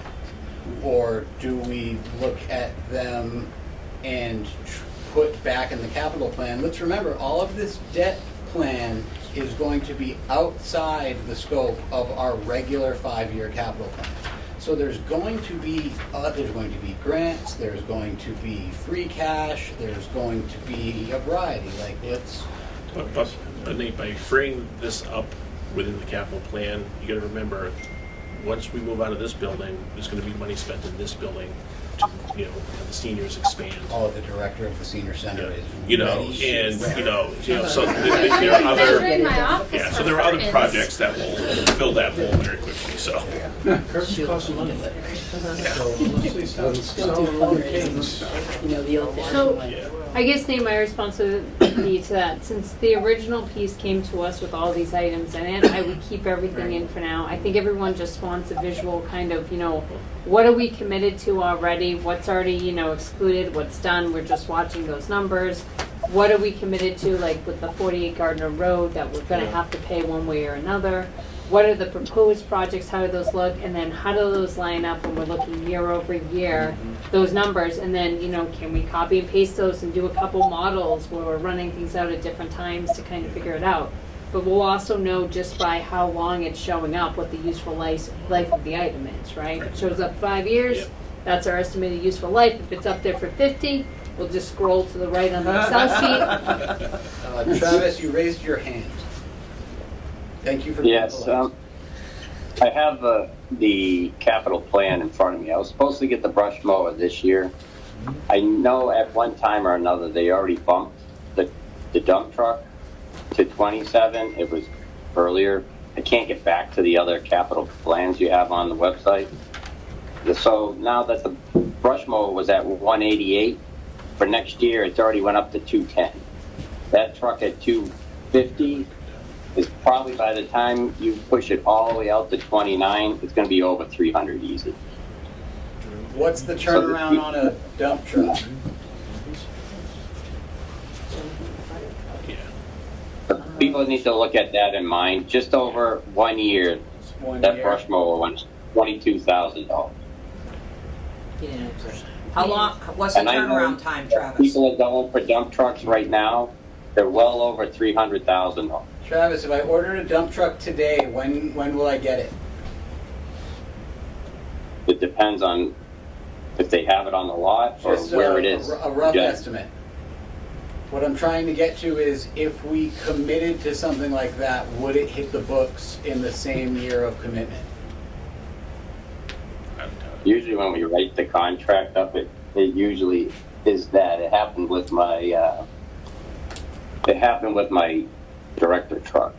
I ordered it prior to, I got it less than a year later, and it was for the same price, if not a little less.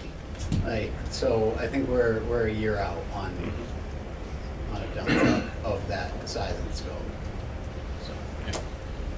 I'm just saying, these numbers here that people are looking at, and they're out like that, every year we update this and they go up every year. I'm just showing you just from a year on a brush mower, it went up $22,000 for the same brush mower.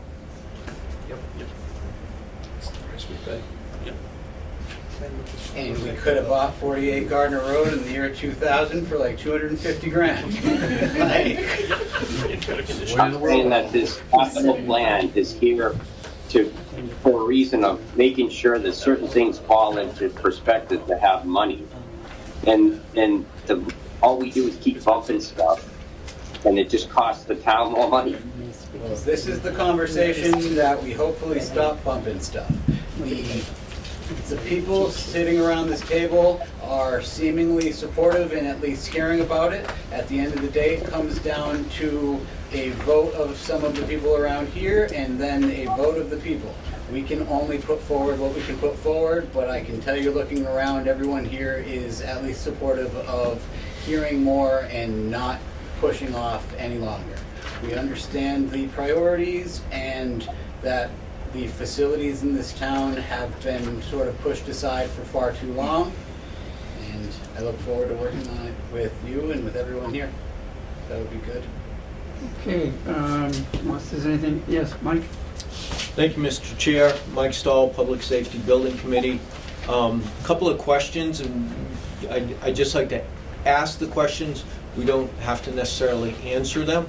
But one of the questions I would have for Travis is, what's the higher priority between the dump truck and the brush mower? Purchase about the same time, within a couple of years, and kind of the same cost. So that's one. The other one is, back 2.5 years ago when we were talking about ARPA, one of the items that was approved was a fire truck, but I heard then that there wasn't anything regarding a fire truck. There was discussion. Put on, but it wasn't approved. Oh, okay, I'm sorry. Yeah. It was discussed. Thank you, Katie. At that time, though, the discussion was that it costs X amount because it's got to be modified to fit in Fire Station 1. Now, tonight, I heard that either of these, either the $1 million or the $800,000 vehicle, both of those will fit in existing Fire Station number 1. That's what I thought I heard. Taylor's shaking her head no. Okay. It actually will, because Paxton's will fit in your station. See, that's so that's what. And the you said engineering's that. already paid by Paxton, so. So the custom truck would fit No in problem. this building? Thank you, ARPA. Yeah. So the question is then, how does the fire truck that was discussed, not approved, apologize for that, but that was discussed, differ from the fire truck that we're talking about today? And then lastly, not a question, but I'd like to thank Dave. He addressed a third question regarding USDA, the RCAP, rural communities. I have some familiarity with that, and I'll talk to Nate and others offline. Thank you. Please do. Anything else before we adjourn as a committee of the whole? Because as a board, we still have other stuff to do tonight. We're good. All right, then if there's nothing else, yes. Okay. We'll adjourn. Yeah. Can you take a 5-minute recess? You taking notes? I am taking notes. Aye. I just gotta look at the time. Thank you. Okay. All right, then, thank you again, Dave. Have a safe trip back. Thank you. We'll adjourn as the committee of the whole. We'll take a 5-minute break, and then the board will reconvene.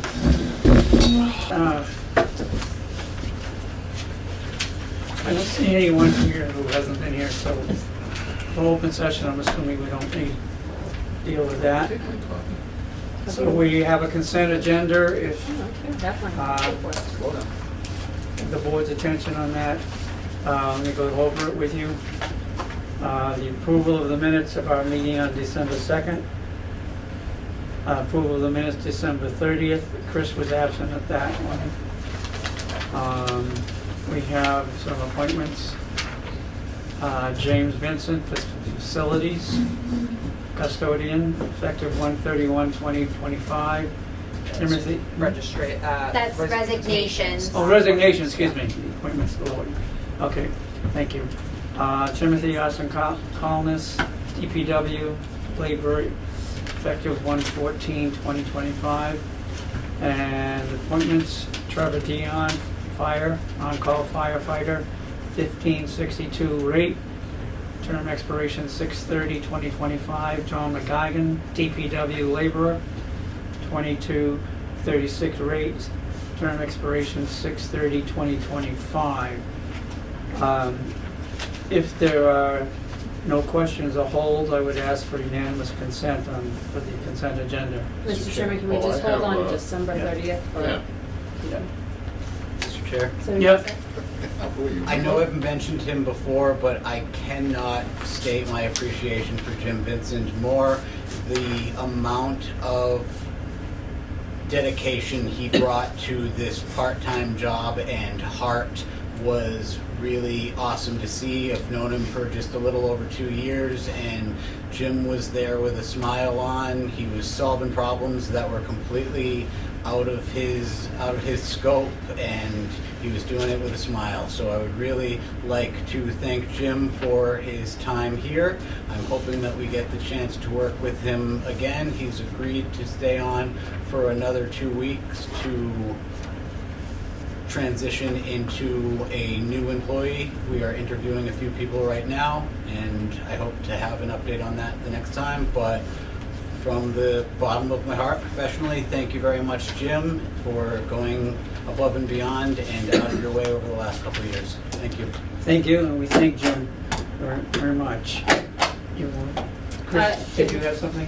Mr. Chair, is there any way I can get a motion to write a note of appreciation to Mr. Vincent on behalf of the select board to put into his personnel files? If someone would make that motion? So moved. I'm gonna second it slowly because Tricia said nothing off script. Yeah. And Nate's already violating the promise. Nate's already violating the promise. My scripts are online, so therefore. Motion to. I'll just abbreviate it for now, Trish, okay? A motion is to make to Send send a letter of appreciation, etc., for Mr. Vincent, and to put it in his file. Was made, and has it been seconded? Yes. Okay. Placed in his record. Any discussion on this? Nope. If not, all in favor? Aye. Opposed? Motion passed, okay. And you had something, Chris? Yeah, On the can we pull the December 30th approval of minutes out of the consent agenda and do it individually, please? Is it right there? Oh, you want a separate motion on that one? Okay. Yeah, we can do that, and then the rest of it we can do. Yeah. That being the case, we'll focus right now on the minutes of the December 30th, 2024 Select Board. Chris Prego was absent, so we have a motion to accept those minutes. Yes, so moved. Motion made in second. Yeah, exactly. Any further discussion on that particular item? Seeing none, all in favor? Aye. Yes. Opposed? Abstain? Abstain. Okay. So moved. Now, go back to the rest of the consent agenda, the meeting on December 2nd, and the retirements, et cetera, and appointments. If there are no more holds or questions on those, could I have unanimous consent? So moved. Second. Okay, all in favor? Aye. Thank you. Back on, by the way. What is it? Yep. I saw the I'm just exit gonna light. keep my fingers crossed. Yep, because- just shh, we're moving on. All right. Power's on. Or shh. Under new business, first thing we have, there was a meeting that I attended and Nate also attended virtually. And Katie virtually as well. What? Katie attended virtually as And well. Katie, yeah, that's right, excuse me. For the Quabbin Regional School Department Bylaw Subcommittee representatives. And one of the things that came out of the meeting is they are forming a committee, a regional agreement committee. We've been talking for at least a few years as a board in terms of some of the things we've liked and have disliked in terms of the arrangement we have with the Quabbin School Department, etc. And so they are going to form a committee to go over the agreement, etc. And the committee is going to be made up of 5 school committee members, 1 resident member from each community, which would be appointed by the select board, plus an alternate for each town. There are going to be 2 meetings only. Nate thinks it's sometime in the next month, right? Yeah, they're in February. They're In February. 25th Yeah. and March 18th. And That's it. our school committee member, Debbie, will be chairing this committee. One of the stipulations that they are asking in terms of whoever is that they must be able to attend the meetings, just because of the nature of it. So, the first thing I'm put out to you as a board in terms of this is it, because we've been very vocal in terms of the things that we've felt needed some re-examinations, if you will, for this committee to act on. So we can either have one of you, if one of you is interested in doing it. If that's not the case, and it doesn't have to be, we can, if there's anyone in the building or anyone that you can come up, think of, who might be a good possibility to be our voice. And if not, we can post it, plus for an alternative. So I'll throw that out to you to see what your feelings are on that. Mr. Chairman, I'd be interested in Do you have- taking that. I think I can for those 2 days. All my meetings appear to be on Monday, Wednesdays, and Fridays. There you go. So So those hit it's- you okay? There's only the 2. I was trying to triple check, but unfortunately at this moment in time, my computer access is currently limited. But it does appear that both of those would fit in my schedule. Okay, so you're interested? I would be interested if the board would be interested in having me be Without interested. objection, if the board is okay, I will appoint Heather. I go, yes. Okay. Well, Heather? someone else might be For, interested. for, Oh. for discussion, Go ahead. what designation are you looking for? What designation and Would you like to be the select board designee? Or would you like to be the public at large designee? So there's only one There's only designee. one. Yeah, I we gave you only guys got one. options as Plus to an how to alternate. pick it. As So- a what? There's only There's one only member. one designee. I For just each gave you guys town. a few options of how to pick it because each select board is being allowed, not allowed, each select board is naming their own. So the options were name a person on your board or someone that you guys know that is qualified, or post it and see what comes in. Heather has expressed interest, like she is uniquely qualified. Plus, we will also need an alternate. Okay. Each town is required to have one resident. Does the alternate have to go as well, or is it just in case In case she can't make It looks like an alternate observer to participate in this process. So it's Should kind of like winner the not jury, be right? able to perform her duties, Yeah. the alternate will take her stead. I mean, I believe just because of the subject matter, they need the people to be there. Yeah. So that everybody has a chance of having their They're say, Are they yea doing it or nay. virtual or are they No, doing? it's in You have to be person. there. That's They good. made Yes. Oh, yeah, they're not allowing virtual. No. Good, that's good. It's all in person. I will also be attending, but just to watch.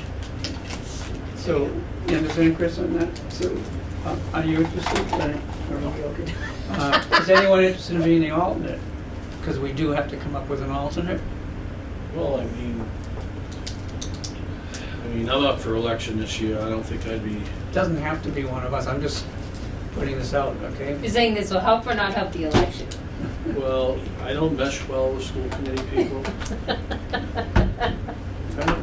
What if we see if someone from FinCom can step in as the alternate because they're gonna understand the finance piece and,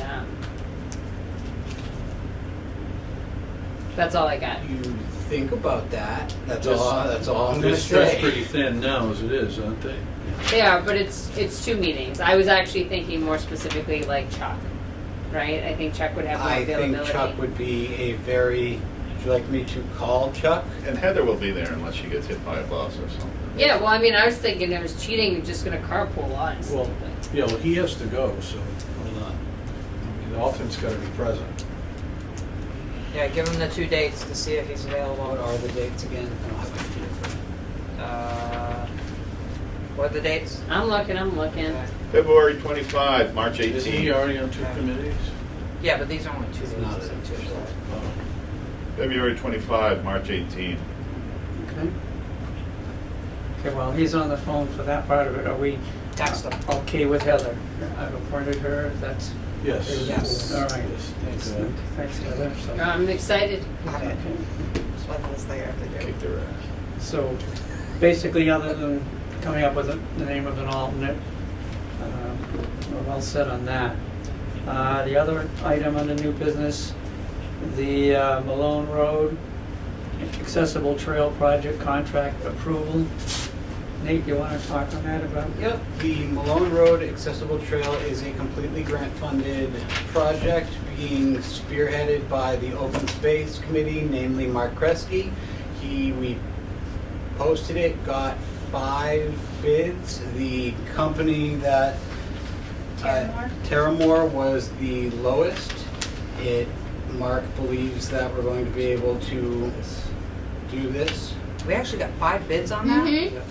That's what I told you, remember? Yeah, I know. I remember you saying that. And I was I like, thought you were kidding. yeah. They were all personally handed to me. It was amazing. What, can you nutshell it for me, Nate? What's happening here? There's going to be a handicapped accessible ramp built up the Malone Road Trail. Down. And probably down. With no cost to the town. With no cost to the town. The town, and you guys voted on it last year, the town has to front, I believe, $40,000, and then it's a reimbursement 2 or 3 months later. So, and Mary has asserted that we can do that, and the board voted to allow the Open Space Committee to do that before he even applied. If you remember last year, Mark came in asking for approval on that, and the board granted him that approval. Any other questions in regards to that? The only thing, I never saw a drawing of what they're doing, so. Oh, it's in the thing. Is it? Yeah. And I believe the overlook post is going to have to be put to the side in order to make the project happen within funding scope. So, Yeah, they're gonna go for a separate grant. yeah, The they're gonna go outlook. for a separate grant later to do the, because The outlook on Dottie it's- Rock. Just Just to see a it short attached. picture of what trail it, Yes. where it's And my going storage down to, trail where is this going on that trail as well. long story short, they're under the belief that if they're going to be putting a raised structure on top of a mountain, it should be engineered. Yes. So, I feel like that's a safe assumption. So the yellow is the proposed. Okay. Okay, this is the Dottie Rock platform. Where is the parking lot area? Right here. Right there, that's Right the there. parking lot. So the Okay. yellow is the Okay, so that proposed. covers a long way. So Yeah. that's gonna be all accessible by, Yeah, and this goes down to, that Dotty Rock area where they'll be able to take pictures and whatever. This little green thing right here is a bench. This is the picnic table. This is the grassy mowed area, and this is a mowed area. Any luck? thank you. Nate, any luck? No luck. Okay. But he could be driving home, therefore no signal. No, he's home already. You just may not have, I don't know if there's power This is- on that part right now. Now, in terms of what we've just done, we'll, Crush and run. at the Chuck has compound. yet to say no to anything the town has asked him. I would say that if that's who the appointment is, to make the appointment Yeah, they're rough. pending his acceptance, and the 25th of February is after the 3rd of February, so if for some reason Chuck says no, we can bring it back up at your next meeting. how soon do you think we need to be notifying Debbie or whatever, who our representatives are, you know? Well, I think Nate's got a good point. If we, suggest that Chuck's the person, Chuck is the one who gets appointed, and Chuck says, no, thank you, I'm gonna pass, then we find someone else before the next meeting. Okay, that sounds like a plan. Do you need a motion for that, Mr. Yes. Chairman? Oh, I yes. feel like was there a motion for Malone Road? We're No. about We to- haven't We've- gotten that We're far. all we've over the place right bypassed. now. Which one would you No, like we're still first? talking about this. So let's do the Heather and Chuck thing. Okay. Okay. Mr. Chairman, I'd like to make a motion that Chuck Reed be the alternate member of the newly formed short-term Regional district regional Agreement school Committee. meeting. Regional Agreement Agreement Committee. meeting. Second. Motion made in second. Any questions, discussion? Yeah, do you have to say if he accepts? No, because if he doesn't, we'll come back. Okay, thank you. All in favor? Aye. Aye. Opposed? Motion carried. And You went for now Heather, or we no? have- I don't know if No, we didn't need one for Heather. We didn't do one, or we need You one? didn't, and you I didn't thought that write was in a just what we motion did. for that? No, we need a motion for Heather. Wait, okay, Alright. we need a motion for Heather. I Hold didn't on. write a Hold motion on. proposal because I didn't know which way they were going to go. So I didn't want to, Right, a No, we motion. don't need a motion for Heather because I have the power of appointment. Right. Appointed her. All right, Right. So- Okay. All right. love it. So we can do this one. Okay. Mr. Chairman, I'd like to move to approve the contract for the Malone Road Accessible Trail Project and authorize the TA to sign on behalf of the town. Second. Motion made in second. Any further discussion on this? Any questions? All in favor? Aye. Yes. Opposed? Motion passed. All right. Okay. Policies to review, town charter considerations. Nate? So I wrote you guys a letter about the town charter. As you know, we missed a few of our requirements, but luckily, as the town charter is cyclical, they're gonna come back up. So some of the things are a charter review committee, which needs to be formed in FY '26. I think we should begin planning formation of that in June of this year. The bylaw review committee, without having in front of me, the bylaw review committee needs to be named next year, and that's going to line up perfectly because we're doing that e-codification and review. The job description, role, and review, I am requesting that you authorize me to start a working group with one liaison of the select board, one liaison of the finance committee, Mary, Tricia, Chris, and Mel, and me, to review the job descriptions and come forward and make a recommendation on them to the select board later this year.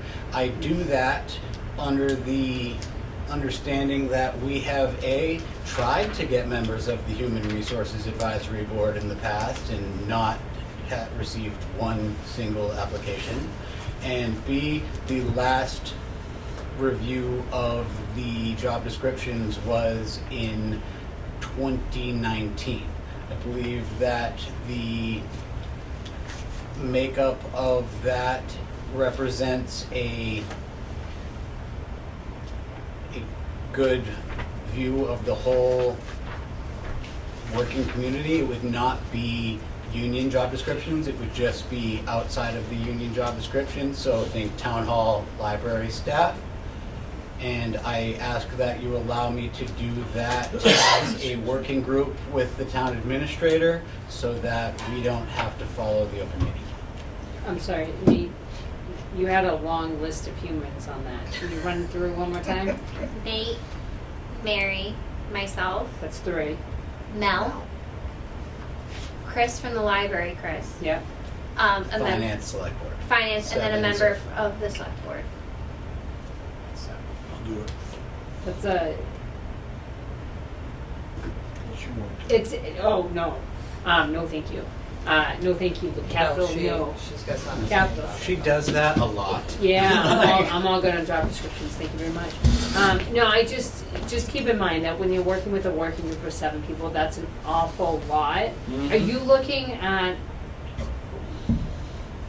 what is your purpose for looking at the job descriptions? Are you looking because you feel like, the charter mandates we have to. look at the job descriptions? Yep, every 5 years by the Human Resource Advisory Board, and we've tried to several times to get people to do the Human Resource Advisory Board, and no one wants to. So I think it's great that you want to take a look at them, and I absolutely agree that they should have a look taken at them. I don't know if I'd go with a committee of a size of 7. I think I'd probably do it with like 3 people and then report back to the select board, because especially unless you're changing the formatting of how you do it, a lot of the language is just standardized, and assuming that people's job scopes haven't gone completely out of whack and you're gonna have to rescore the whole position, it should be a very quick, okay, let's meet with the individual whose job description this is there anything you're doing that's not in here, anything that's in here that you're not doing? Thank you for your day and good day. And I would, like I said, you have the library, I mean, she has people, maybe the town clerk, because she's got some people over in that office she deals with. I mean, I don't know. You kind of want people 7 that is work a with the lot. people, don't you? I think you just really need you and Tricia, and then you sit down with each person whose job description is, you have a quick 20-minute conversation, you make any adjustments, you run it through the department head, you cycle this over the next 2.5, 3 months, and then bring it back to the select board as one packet for a blessing. I'm sure any of us would be more than happy to assist in any which way we can, but I don't think you need us. My sneaky side is that I was going to try to bring up the wage in classification report from last year again. I wasn't even really sneaky about it. I straight up said it in the letter, and I felt that by having elected officials, it gave us a little more clout when stating, but I can 100% review with staff, as I would have done anyway, the job descriptions and present a review of them to the select board by the time we end this year. I think we just need to just like with the policy, whatever your recommended changes are in a red line format so we can simply just see. I don't think, unless there's a question, but unless you're changing someone's scope of job, it's not going to change where they fall in the classification. And update. I think that's going to be We've separate. made a couple of changes and created a job, so I just want to get it cleaned. So yes, I will do that. Let's do that. I mean, you guys are mostly just looking for standardization. Make sure over the years when you've added positions, you're using the same criteria so that things get scored the same. And And I have the scoring rubrics, and you sent them to me. Did Mike leave? Like so? Yeah. Yes. Oh. Yeah. And then the last thing, so let's scrap that. Tricia, we're going to work on it in-house. I'm writing notes. Yeah. I asked that we assign Mike Stoll the geographic borders review. Mike Stoll is interested in doing the geographic borders review. It is mandated by the town charter to be done it's in my computer, every once in a while. I think it's 5 years. And the line to do it is not long. So we are very grateful that Mike has volunteered and is willing. that's not on the What is agenda. it now? Yeah. What is it? What is it? a Geographic borders review. He goes around and finds all the pins in town. The corners. Every 5 years, in accordance with the charter, we have to send. The last person that did it was Mike Stoll. It was a group. It's usually a group. Well, when it comes out. Dan was part of that. Yeah, Dan was part of it. Yeah. And what Mike told me is the last group did such a good job that he's not going to have to do much outside of going and relocating the pins. Yeah, because it was a real search Yeah. for the last group. for Yeah, a he said couple the of last us. group did a fantastic job with it, and it made this time And a lot that's just easier. on town-owned property, correct? Yeah. It's the corners. Well, the corners of the actual. Yep. The corners, the actual town. So I All the think, corners. I think Mike would be a great asset for that. I would probably just say that because it's something that can always be controversial later, that we should have at least one other person doing it with him. Just so that no one, in case anything comes of question, you have two people who did something, yeah, exactly. Let the record show Nate saying. I yeah. would go out and do it. I want to see them. I So, would Katie- honestly go out and do it as long as it's a And day I'll I be your can. alternate. I think it's a little more than a day. I know it's a couple days, Yeah. but I don't have a To problem. find as 4 long as- pins? How many pins? So I'm clear. Yeah. Somebody's physically going out in the town of Hubbardston to find X amount of pins Town lines, in the corners. the town borders. Yep. As dictated by a document written What in exactly does a 2012. pin look like? It's not a pin, it's usually either a gun barrel or a They're in the ground. There's all different types. It's just Yeah. basically a locate. It's marking the corner. Sometimes they're little granite squares. 1-inch rebar. Yeah. Sometimes they're actual like. And I when we have. find said pin, what do we do? That's it. I you think catalog, you just. Yeah. it's You record longitude, where it is. latitude. Some of them, the last time they were grown over, and that was what. So we're not hunting and pecking, we're No. just going to see if the pins No. are still there? Making Pins sure. are still Because we there, have they're in historical data their as to where they spot, should you know, be. you mark, Yeah. make sure they So- haven't been moved. Because mine is a curiosity. I just want to see it. So let me, What's the purpose of this? What's the purpose of the pins? it's in the charter, It's right? in the charter. I understand that, but what's the purpose of the pins? Surveying. Borders. Keep our town where it's supposed to be. Make sure nobody's built. on Nobody's the a property. trespassing. Into Gardner. I'm just trying to do the I things that understand. the town committed to I doing. understand. Take it our territory. So let me Moving say, right along. let me say this. Do we already have the locations of them? Yes. Longitude and Yes. latitude? Roundabout, So you yeah. can punch it into your GPS and just walk to it? Yes. One would assume. And one would hope that you would find it. That it's not overgrown, because some of The them town were, have a- GPS the last the time town some have a were metal overgrown. detector that can GPS be should used get for you this within endeavor? 3 yards. Are the pins Right. metal? Right. They may be Some of granite. them may be metal.